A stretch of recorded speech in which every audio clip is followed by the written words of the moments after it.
তো বন্ধুরা দেখো রাস্তাটা কিভাবে গেছে, এখান থেকে এসে রাস্তাটা এইভাবে সার্কুলারলি নেমে গেছে নিচের দিকে। দেখো গাড়িটা এভাবে যাচ্ছে, ওই রাস্তা দিয়ে নামবে, ওখান থেকে এই নিচে তোমরা এখন দেখতে পাবে না এই জায়গাটা, আমি আস্তে আস্তে তোমাদেরকে নিয়ে যাবো সেখানে, ওখান থেকে নেমে ওই রাস্তাটা দিয়ে যাবে।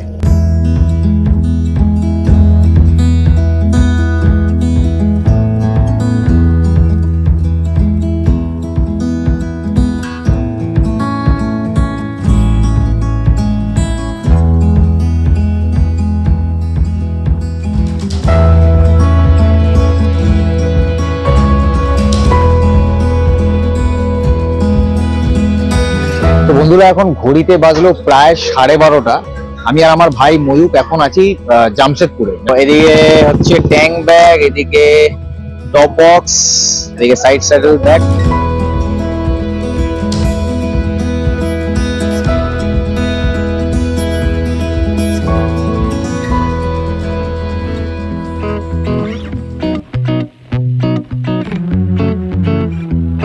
আর রাউনি বলে এখানে একটা লোকালিটি আছে, সেই রাউনির আশেপাশে এটা রাজপুরি ওয়াটারফল।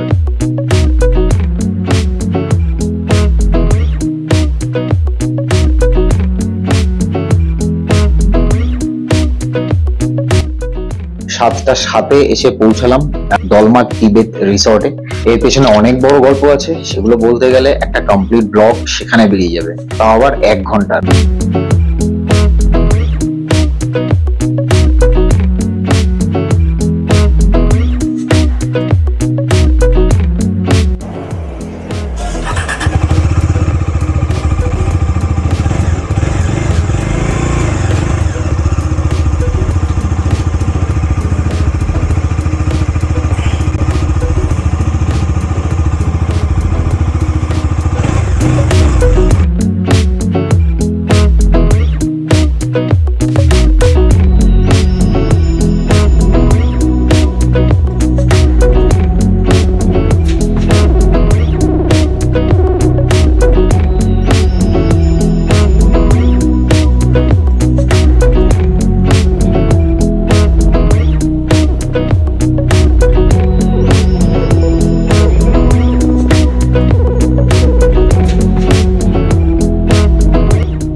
নমস্কার বন্ধুরা, আমি অরিজিৎ আর এক্সপ্লোরিং রিলোডেডের আরেকটা নতুন ভিডিও নিয়ে আবার তোমাদের সামনে হাজির হলাম।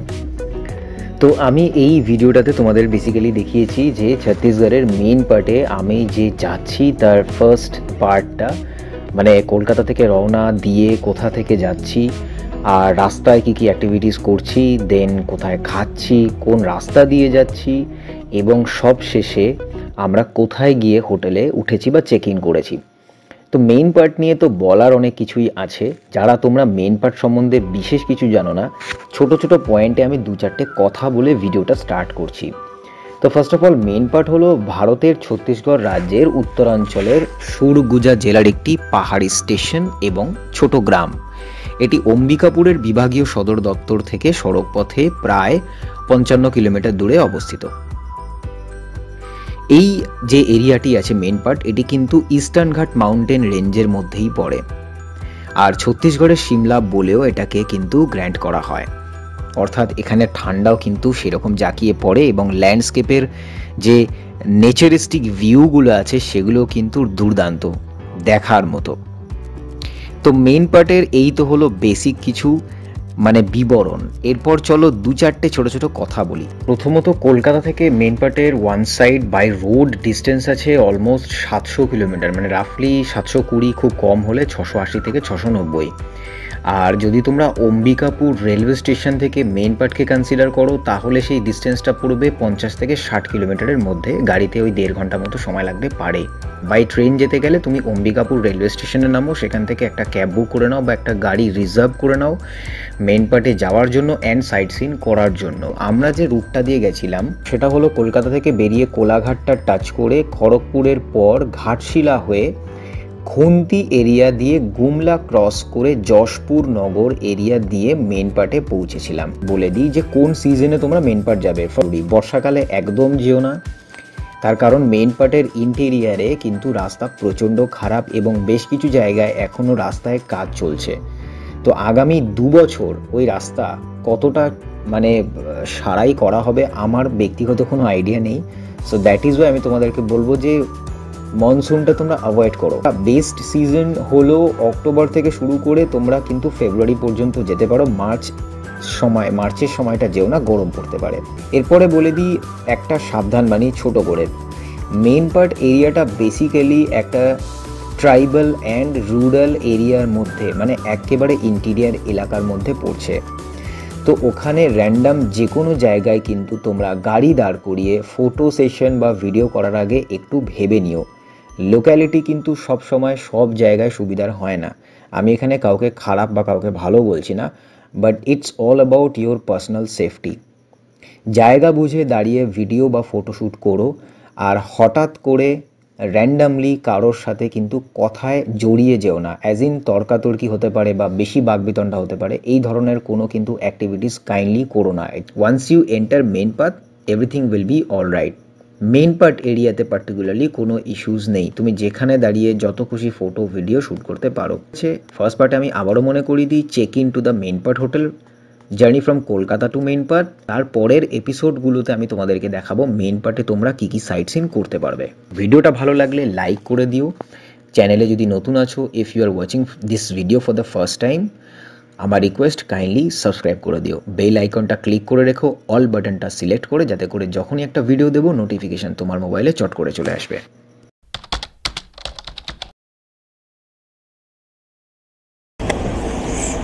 তো বন্ধুরা, ঘড়িতে এখন বাজে 9:30, আর আমরা এই খড়গপুরটা ক্রস করে একটা ধাবাতে দাঁড়িয়েছি, জয়গুরু হোটেল বলে, ফ্যামিলি হোটেল। তো বালি ভাষা ঝাড়গ্রাম লেখা আছে ওপরটাতে, আশা করি দেখতে পাচ্ছ, বালি ভাষা ঝাড়গ্রাম। আমরা ঝাড়গ্রামে দাঁড়িয়েছি একটা জায়গায়। এই ধাবাটাতে দাঁড়ালাম কেন, কারণ অ্যাকচুয়ালি আমার একটু মাথাটা টিপটিপ করছিল। চা খেলাম, কিছু স্ন্যাক্স খেলাম, এরপর এখান থেকে সোজা আমাদের প্রথম যে বড় হল্ট যেখানে ডিনার করব সেদিকে, সেটা এখনও এখান থেকে মোটামুটি 141 কিলোমিটার মতো আছে। আর দেখি কতক্ষণ টাইম লাগে, মাঝখানে তো আর কোথাও দাঁড়ানোর নেই। আর আরেকটা ব্যাপার হচ্ছে লোধাশুলি জঙ্গলটা এখন ক্রস করব, তো সেই জন্য ভাবলাম ক্যামেরাটা অন করে রাখি, ফগ ল্যাম্পের আলোয় তোমাদেরকে দেখাই।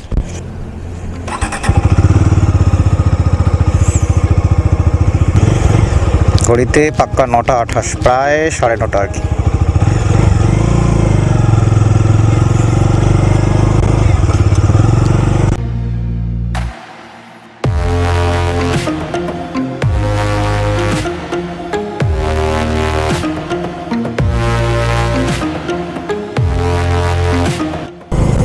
তো বন্ধুরা, তোমরা শুনতে পাচ্ছ কিনা জানি না, এই ক্রস করছি আমরা লোধাশুলির জঙ্গল। দুদিকে পুরো গাছপালাতে ভর্তি, উঁচু উঁচু গাছ, কিছু ইউক্যালিপটাস গাছ আমার চোখে পড়ছে, আর কি গাছ তো বলতে পারবো না রাতে অন্ধকারে। আর সামনে একটা ট্রাক, পিছনে কিছু গাড়ি, ব্যাস এই। একটু ট্রাফিকটা ব্যালেন্সড আছে, মানে এরকম না যে একদম শুনশান এই মুহূর্তে, যদিও এখন খুব বেশি যে রাত হয়েছে তাও না, 9:39 বাজে এখন ঘড়িতে। তো চলো লোধাশুলির জঙ্গলটা টপকানো যাক।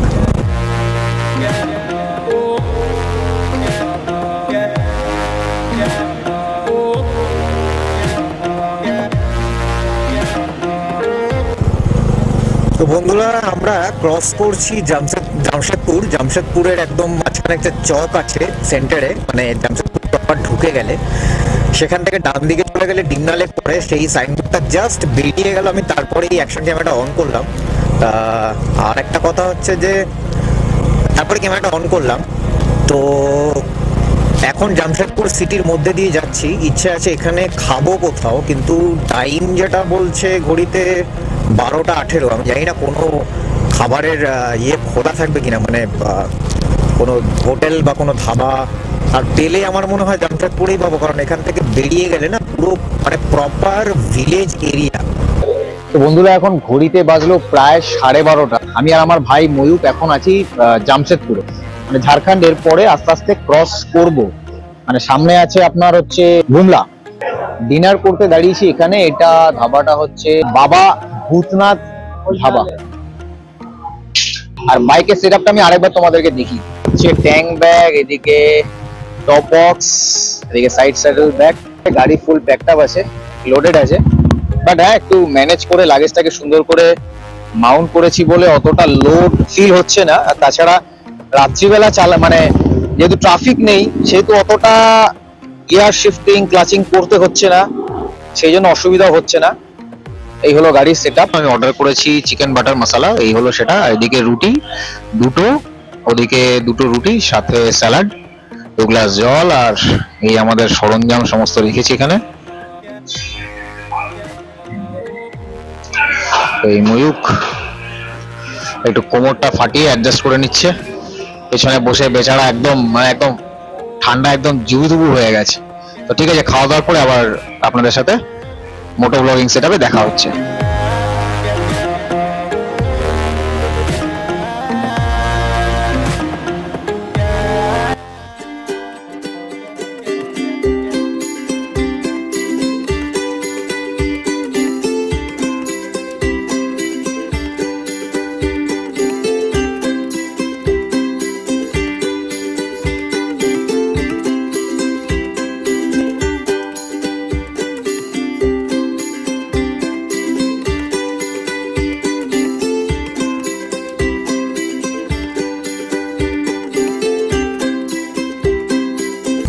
বন্ধুরা, এখানে একটা মোড় আছে, বাদিকে দেখো চলে যাচ্ছে রাজপুরি ওয়াটারফল, দেখতে পেয়েছো? দেখাচ্ছি তোমাদেরকে, 1 সেকেন্ড দেখো। এই বোর্ডটা তোমরা দেখবে, তোমরা আসবে ওদিক থেকে, আমি এলাম অ্যাকচুয়ালি ওই দিক থেকে, এসে আমি এদিকে সোজা চলে গেছিলাম। তো দেখো এই বোর্ডটাতে লেখা আছে রাজপুরি ওয়াটারফল বাদিকে, বাগিচা বাদিকে, অম্বিকাপুর বাদিকে। প্রত্যেকটা কিলোমিটারও আছে, আমি জুম করে তোমাদেরকে দেখিয়ে দিচ্ছি। আর সোজা চলে গেলে, মানে যেদিক থেকে আমি এসেছি সেটা ছিল রাঁচি, তার আগে ছিল গুমলা, মানে এইদিকে, তারও এদিকে যশপুর। তো রাজপুরি ওয়াটারফলের দিকে বা বাগিচার দিকে যদি তুমি যাও তাহলে তুমি কিন্তু মেইন পাথটা পাবে। এই চকটা, এই চকটার কিছু একটা নাম আছে। এই জায়গাটার নাম কি? কি বলছো?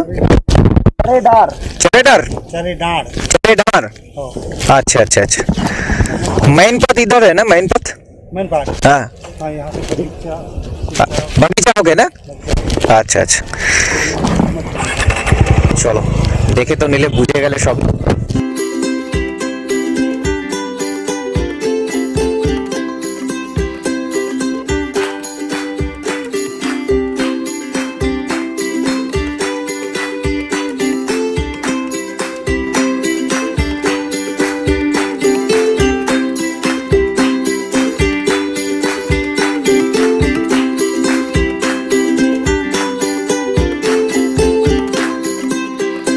ঘড়িতে এখন বাজে, টাইমটা দেখো, দেখা যাচ্ছে 7:07। এসে পৌঁছালাম দলমা তিবেত রিসর্টে। এই হলো রিসর্টের এন্ট্রিটা। এখানে একটা লন মতো আছে যেখানে গাড়িগুলো এসে জাস্ট দাঁড়ায়, আর আমার বাইকটা ওখানে পার্ক করে দিয়েছি। আর এই হলো রিসর্ট, এখান থেকে শুরু হচ্ছে। এখানে বাইরে বসে খাওয়ার জায়গা। এটা কিন্তু একটাই ফ্লোর আছে এই জায়গাটাতে, আর এখানে আরেকটা ফ্লোর আছে ওপরে, ওটা, আর নিচে ফ্লোর। এখানে ক্যাশ কাউন্টার আছে, এখানে সমস্ত বুকিং এর সমস্ত পেপার ওয়ার্কস গুলো হয়, আমিও করে এলাম এই জায়গাটাতে।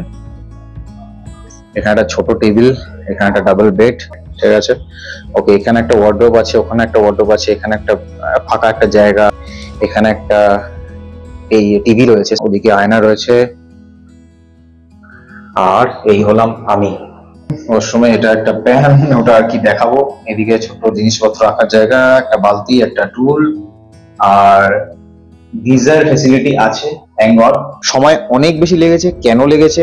ইন শর্ট আমি যদি বলি, রাস্তা এতটাই খারাপ, তোমাদের মিনি লাদাখের এক্সপিরিয়েন্স হয়ে যাবে। আমি এতটুকু ইয়ার্কি করে কথাটা বলছি না। রাস্তা প্রচন্ড খারাপ, পয়েন্ট নাম্বার 1। পয়েন্ট নাম্বার 2, ঘাট সেকশন যেটা আছে, আমার লিটারালি আইডিয়া ছিল না এই ঘাট সেকশনটা যতটাই বাইক চালাচ্ছি ওই হাইটটা কোনোভাবে শেষ হচ্ছে না, আর একদম নাক বরাবর সোজা। ওটার কারণে অনেক স্লো বাইক চালাতে হয়েছে, second gear, first gear, third gear. Third কারণ হচ্ছে যে লাগেজ অ্যাডিকুয়েট ছিল, রাস্তার মধ্যে ঠান্ডা কখনো লাগছে কখনো লাগছে না, তো সে কারণে কি হয়েছে জ্যাকেট গুলো বার করছি আবার ঢোকাচ্ছি, এই সমস্ত কিছু মিলিয়ে অনেকটা টাইম লেগে গেছে। ভিডিওটা যদি ফার্স্ট টাইম দেখছো এই চ্যানেলটাকে সাবস্ক্রাইব করতে ভুলো না, যদি ভিডিওটা ভালো লাগে তাহলে একটা লাইকও করে দিও, আর ডিসলাইক করে দিও যদি কোনো কিছু খারাপ লেগে থাকে, বাট কমেন্ট করে সেটা মেনশন করো। এনিওয়েজ ফার্স্ট এপিসোডটা আজকের মতো এখানেই শেষ করছি। এরপরের এপিসোড মেবি সানরাইজ দিয়ে শুরু হবে, আমি নিজেও জানি না। এখন মানে এতটাই টায়ার্ড আছি, জাস্ট মনে হচ্ছে শুয়ে পড়তে পারলে বাঁচি। কালকে সকালে বেরিয়ে যাবো, কালকে যা কিছু করবো সমস্ত কিছু নেক্সট এপিসোডে তোমাদের সাথে ভাগ করে নেবো। তো চলো tata, signing off from Exploring Reloaded for the time being. Take care, tata, goodbye and stay safe.